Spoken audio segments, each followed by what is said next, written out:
ശിരൂരിൽ അർജുനായുള്ള തെരച്ചിൽ പുരോഗമിക്കുന്നു. ഇപ്പോൾ കുടുംബം മാധ്യമങ്ങളോട് സംസാരിക്കുന്നുണ്ട്. അതിലേക്ക് തത്സമയം. ആരും അതിനെപ്പറ്റി ശ്രദ്ധിക്കുന്നില്ല. ഇപ്പോൾ അവിടേക്ക് മണ്ണെടുക്കാൻ 3 ദിവസമായിട്ട് തുടങ്ങിയിട്ട് ഈ മോനെ മാത്രം വിചാരിച്ചാണ് അവിടെ മണ്ണെടുക്കൽ തുടങ്ങിയത്. അവിടെ വാഹനങ്ങൾ വേറെ കിട്ടുന്നുണ്ട്, ബോഡികൾ കിട്ടുന്നുണ്ട്, ഒന്നും പുറലോകം അറിയുന്നില്ല.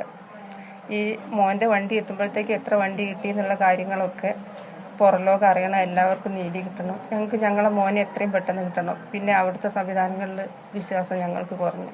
ഒന്നുകിൽ പട്ടാളത്തിന് ഇറക്കുക, അല്ലെങ്കിൽ കേരളത്തിലെ സന്നദ്ധരായ ജനങ്ങളെ വിടാൻ വേണ്ടിയിട്ട് അത് ചെയ്യാൻ വേണ്ടിയിട്ടുള്ള സമ്മതം ഒരു കൊടുക്കുക.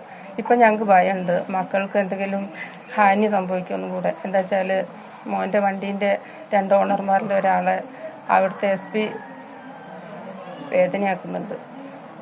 അപ്പോൾ ഇവിടുത്തെ മക്കൾക്കൊക്കെ ഒരു ഭയപ്പാടും കൂടെ ഉള്ളതാണ്. ഈ ഒരു ഭീകരാന്തരീക്ഷം കൂടിയാണ്. അവിടെ മറ്റ് കമ്മ്യൂണിക്കേഷനൊക്കെ ഒരു എന്താ വെച്ചാൽ ഭാഷേൻ്റെ വിഷയമുണ്ട്.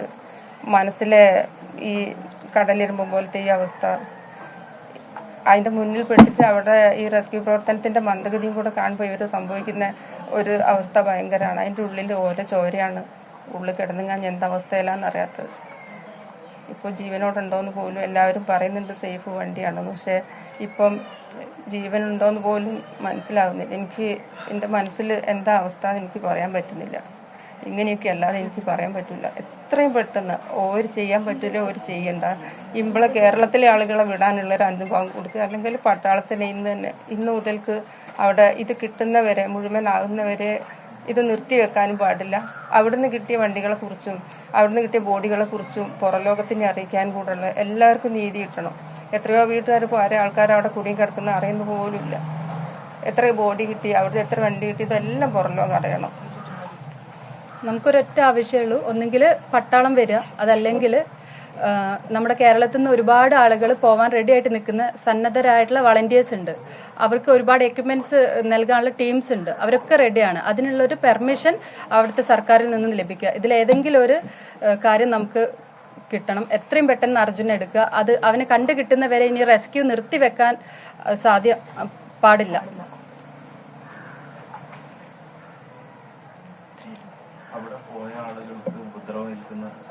ഉണ്ട്.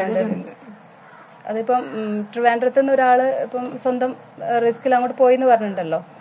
പുള്ളീനെയും കൊണ്ട് അങ്ങോട്ട് പോകുമ്പോഴാണ് ഇവർ തടഞ്ഞു വെക്കുന്നത്.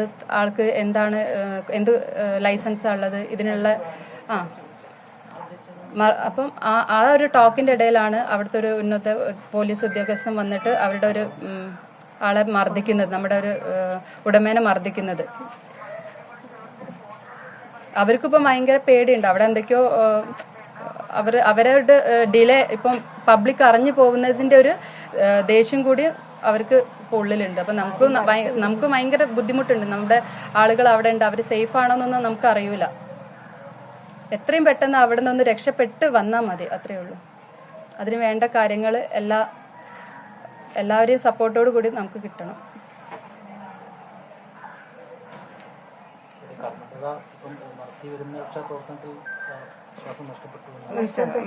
അതെപ്പോഴോ നഷ്ടപ്പെട്ടു. അത് നഷ്ടപ്പെട്ടിട്ടാണ് നമ്മൾ നമ്മുടെ രീതിയിൽ ഉള്ള കാര്യങ്ങൾ നീക്കി വെച്ചത്.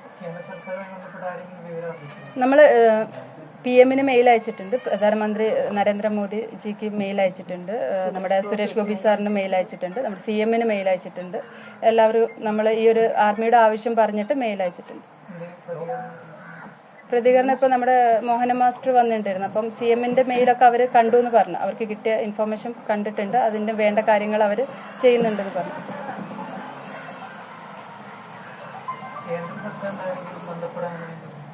അവിടെയുള്ള ആളുകൾ അപ്പം അമ്മേനെയൊക്കെ വിളിക്കുന്നുണ്ടായിരുന്നു. ഉത്തര കന്നഡയിലുള്ള ഓഫീസേഴ്സും കാര്യങ്ങളൊക്കെ അവിടുത്തെ ഓഫീഷ്യൽസ് വിളിക്കുന്നുണ്ട്, സംസാരിക്കുന്നുണ്ടായിരുന്നു.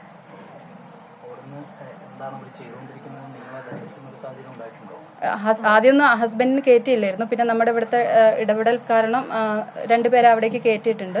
അപ്പോൾ നമുക്ക് അവർ ഇൻഫർമേഷൻ തരുന്നുണ്ട്. അവരുടെ ആ ഒരു ഹോപ്പ് നഷ്ടപ്പെട്ടതുകൊണ്ടാണ് നമ്മളിപ്പോൾ മുന്നോട്ട് വന്നത്. കാരണം ഹസ്ബൻഡ് പറഞ്ഞു ഈ ഒരു രീതിയിൽ പോയാൽ ഇനിയും ഒരു കാര്യമില്ല. ഇപ്പം എല്ലാ ഇമ്പാക്റ്റും അവിടെ വന്നിട്ടും കൂടിയും ഇങ്ങനെയാണ് പോകുന്നതെങ്കിൽ നമുക്കൊരു കാര്യമില്ല. അതുകൊണ്ടാണ് നമ്മൾ ഈ ഒരു ആവശ്യമായിട്ട് വരുന്നത്. ഇപ്പോൾ ആൾ അവിടെ എത്തിയിട്ടുണ്ട്. അപ്പം റെസ്ക്യൂ ഒരു ഓപ്പറേറ്റർ അവിടെ എത്തിയിട്ടുണ്ട്. അപ്പം അവിടുത്തെ SP പറഞ്ഞത് എത്രയും പെട്ടെന്ന് നിങ്ങൾ അർജുനെ കണ്ടുപിടിച്ച് കൊടുക്കണം എന്ന് ഇപ്പോൾ പറയുന്നുണ്ട്. അവനെ കണ്ടുപിടിക്കുന്ന വേണ്ട എല്ലാ സഹായ സഹകരണങ്ങളും ഞങ്ങൾ ചെയ്തു തരാമെന്ന്. പക്ഷെ അവരുടെ അടുത്ത് ഇത്രയും സഹായ സഹകരണങ്ങളുള്ളൂ. ആ സഹകരണം വിചാരിച്ച് ഞങ്ങൾ ഇനി എത്ര ദിവസം കാത്തിരിക്കണം എന്ന് നമുക്കറിയില്ല. അവർക്ക് പറ്റുന്നില്ല എന്നുള്ളൊരു സിറ്റുവേഷൻ വരികയാണെങ്കിൽ നമുക്ക് അടുത്ത സ്റ്റെപ്പ് നോക്കട്ടെ, അടുത്ത ഓപ്ഷൻ നോക്കണ്ടേ. പറഞ്ഞത് ഇനി 2 ദിവസം കൂടി വെയിറ്റ് ചെയ്യണം. 1-2 ദിവസം കൂടെ അയാൾക്ക് ഒരു ഇതുമില്ല, ഒരു ഹ്യൂമൻ വാല്യൂ കൊടുക്കാത്ത രീതിയിലുള്ള ഒരു സംസാരമാണ്. 1-2 ദിവസം കൂടി നമുക്ക് ഇനിയും വെയിറ്റ് ചെയ്യാം. നമുക്ക് ഈ ഓക്കെ അവനെ കിട്ടുമോ ഇല്ലയോ അത് നമുക്ക് അറിയില്ല. ഈ ഒരു അവസ്ഥയിൽ ഇപ്പോൾ നമുക്ക് എല്ലാം നഷ്ടപ്പെടും. ഇനി ഇങ്ങനെ ഒരു സിറ്റുവേഷൻ നമുക്ക് ഒരാൾക്കും വരാൻ പാടില്ല. നമ്മളൊരു സിസ്റ്റം ഉണ്ട്, നമ്മൾ ഇന്ത്യ ഗവൺമെൻറ്, നമ്മൾ ഓരോ സ്റ്റേറ്റ് ഗവൺമെൻറ്, അവിടെ ഒരു സിസ്റ്റം ഉണ്ട്. ആ സിസ്റ്റത്തിലുള്ള വിശ്വാസം നമുക്ക് എല്ലാവർക്കും നഷ്ടപ്പെടുകയാണ്. ഒരു ഇൻസിഡൻറ്റ് ഉണ്ടായി, ഇത്രയും മാസീവ് ലാൻഡ് സ്ലൈഡ് ഉണ്ടായി അവിടെ. ഇത്ര ദിവസമായി 5 ദിവസമായിട്ടും അതിനൊരു ഇപ്പോഴും അവിടെ ഇനിയും കിട്ടാണ്ട്. അത് മിലിറ്ററിൻ്റെ ആവശ്യമില്ല, അതൊക്കെയാണ് ഇപ്പോൾ വന്നിട്ട് അങ്ങനെ പറഞ്ഞു പോയത്. മിലിറ്ററിൻ്റെ ആവശ്യം ഒന്നും ഇവിടെ തോന്നുന്നില്ല എന്ന്. ഈ 5 ദിവസമായിട്ട് അപ്പം എന്തുകൊണ്ട് ഇവർക്ക് ചെയ്തു തീർക്കാൻ പറ്റിയില്ല? മാൻ മിസ്സിംഗ് അന്ന് തന്നെ അവിടെ റിപ്പോർട്ടായതാണ്. അവരിപ്പോൾ അവിടുത്തെ പോലീസ് സ്റ്റേഷൻ എന്നൊക്കെ പറയുന്നത് അവർ അറിഞ്ഞിട്ടില്ല, നമ്മൾ കംപ്ലൈൻറ്റ് രജിസ്റ്റർ ചെയ്തിട്ടില്ല എന്നാണ്. നമ്മൾ അന്നത്തെ ആ രാത്രി തന്നെ അവനെ കിട്ടാതെ ആയ സമയത്ത് തന്നെ എൻ്റെ സിസ്റ്റർ വിളിച്ചിട്ട് അവിടുത്തെ പോലീസ് സ്റ്റേഷനിൽ വിളിച്ച് സംസാരിച്ചപ്പോൾ അവരിങ്ങോട്ട് ചോദിച്ചു, അർജുൻ അല്ലേ, അർജുൻ്റെ മിസ്സിങ് ഇവിടെ റിപ്പോർട്ട് ചെയ്തിട്ടുണ്ട്. ഇവിടെ ഉച്ചയ്ക്ക് നമുക്ക് ഓണേഴ്സ് അവരെ GPS-ൻ്റെ എന്തോ കാര്യം പറഞ്ഞിട്ട് അവർ ഒരു മിസ്സിങ് രജിസ്റ്റർ ചെയ്തിട്ടുണ്ട്, അവർ ഇൻഫോം ചെയ്തിട്ടുണ്ട്. നമ്മൾ ഒരു ഫോട്ടോ ചോദിച്ച് രാത്രി ഫോട്ടോയും അയച്ചു കൊടുത്ത കാര്യങ്ങളൊക്കെ നമ്മുടെ ഫോണിലുണ്ട്. അന്ന് രാത്രി തന്നെ സെയിം ഇൻസിഡൻറ്റ് നടന്ന സെയിം നൈറ്റ് നമ്മൾ ഇതൊക്കെ അവരുമായിട്ട് ചെയ്തിട്ടുണ്ട്. പിറ്റേ ദിവസം നമ്മൾ ഇവിടുത്തെ പോലീസ് സ്റ്റേഷനിലും പോയിട്ട് ഇൻഫോം ചെയ്തിട്ടുണ്ട്. പിറ്റേ ദിവസം ഹസ്ബൻഡ് അന്ന് രാത്രി തന്നെ ഇവിടുന്ന് പുറപ്പെട്ട ആളുകൾ പിറ്റേ ദിവസം അവിടെ പോയിട്ട് 2 തവണ ഉച്ചയ്ക്കും വൈകിട്ടും ഒക്കെ അവിടുത്തെ പോലീസ് സ്റ്റേഷനിൽ കയറി ഇറങ്ങിയിട്ടുണ്ട് ഈ കാര്യം പറഞ്ഞിട്ട്. പക്ഷെ അപ്പോഴൊന്നും എടുത്തിട്ടില്ല. ഇന്നലെ രാത്രിയാണ് അവർ FIR രജിസ്റ്റർ ചെയ്യുന്നത്. അപ്പം അത്രയും വീഴ്ച അവിടെ സംഭവിച്ചിട്ടുണ്ട്. പിന്നെ ഞങ്ങളൊരു സാധാരണ കുടുംബമാണ്. നമുക്ക് ഒരു ഇൻസിഡൻറ്റ് വരുമ്പോൾ നമ്മൾ പോലീസ് സ്റ്റേഷനിൽ അറിയിക്കുക. പിന്നെ ഇത്രയും വലിയൊരു ഇതാണ് സംഭവിച്ചത്. അതിൻ്റെ അടിയിൽ ഇത്രയും ട്രക്ക് ഉണ്ട്, നാഷണൽ ഹൈവേ ആണ്, അതിൻ്റെ അടിയിൽ അത്രയും വണ്ടികളുണ്ട്.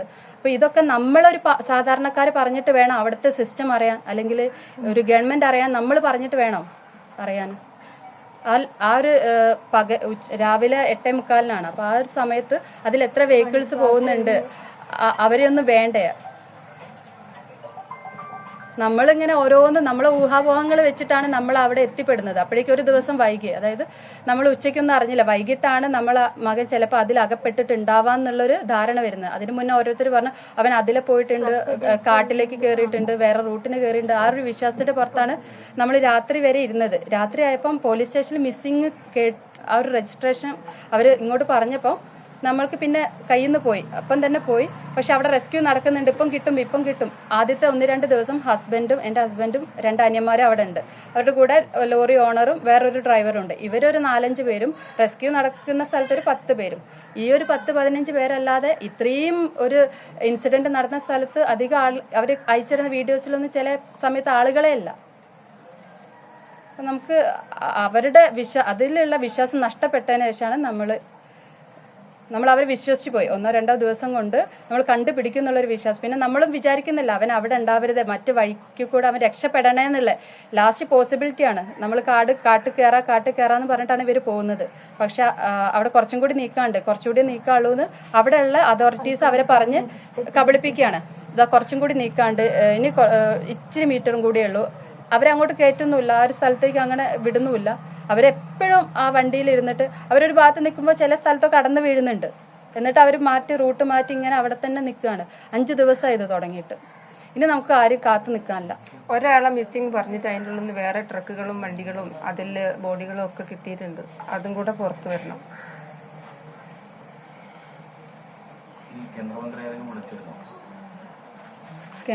ഇല്ല MP യോട് വന്നിരുന്നു. സാറ് വിളിച്ചിട്ടുണ്ട്, ഇന്നലെ വിളിച്ചിട്ടുണ്ട്. സാറ് പറഞ്ഞ ഞങ്ങൾ പറഞ്ഞു, സാർ സുരേഷ് ഗോപി സാറ് വിളിച്ചപ്പോൾ സാർ നമുക്ക് ഇന്ത്യൻ മിലിറ്ററിയിലാണ് ബിലീഫ് ഉള്ളത്, അത് അവരുടെ ഒരു ഇടപെടൽ വരുത്തണം എന്ന് പറഞ്ഞപ്പോൾ സാറ് പറഞ്ഞ് നേവിയും എയർഫോഴ്സും ഒക്കെ ഉണ്ട്. നമ്മൾ പറഞ്ഞു നേവി ഉണ്ടായിട്ട് കാര്യമില്ല. പിന്നെ സാറ് അവരേതായാലും പോയി നോക്കട്ടെ, അവിടെ എന്തിൻ്റെ ആവശ്യമാണ് നോക്കട്ടെ എന്ന് പറഞ്ഞിട്ടുണ്ട്. എന്താണെങ്കിലും കുഴപ്പമില്ല, അർജുന് കിട്ടുന്നവരെ അറ്റ്ലീസ്റ്റ് നിങ്ങളെ സപ്പോർട്ടെങ്കിലും ഞങ്ങളെ കൂടെ വേണം. ഇനി കിട്ടുന്നവരെ നിർത്തിവെക്കാൻ പാടില്ല. റെസ്ക്യൂ നിർത്തി വെക്കരുത്. വെക്കരുത്.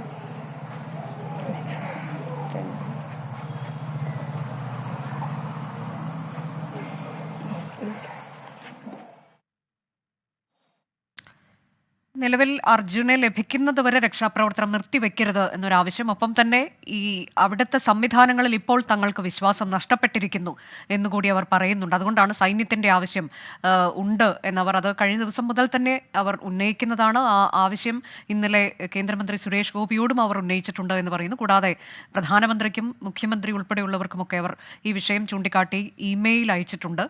അതിൽ ആ ഒരു പ്രതീക്ഷ അവർ ഇപ്പോഴും കൈവിടുന്നില്ല. പക്ഷേ എന്താണ് സംഭവിക്കുന്നത് എന്നൊക്കെയുള്ളതിൽ അവ്യക്തതയാണ്. ഇത് എന്ത് രക്ഷാപ്രവർത്തനമാണ് ഇപ്പോൾ നടന്നുകൊണ്ടിരിക്കുന്നത്, ഞങ്ങൾക്കതിൽ വിശ്വാസമില്ല എന്ന് അവർ പറയുകയാണ്.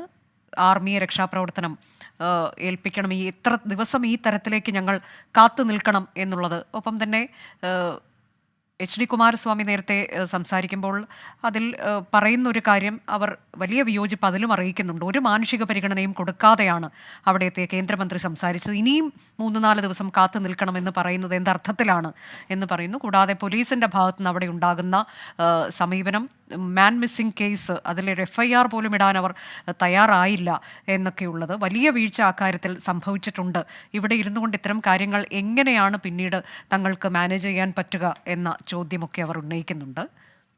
ഈ വിഷയത്തിൽ മാധ്യമങ്ങളുടെ പിന്തുണ അവർ അഭ്യർത്ഥിക്കുകയും ചെയ്യുന്നു.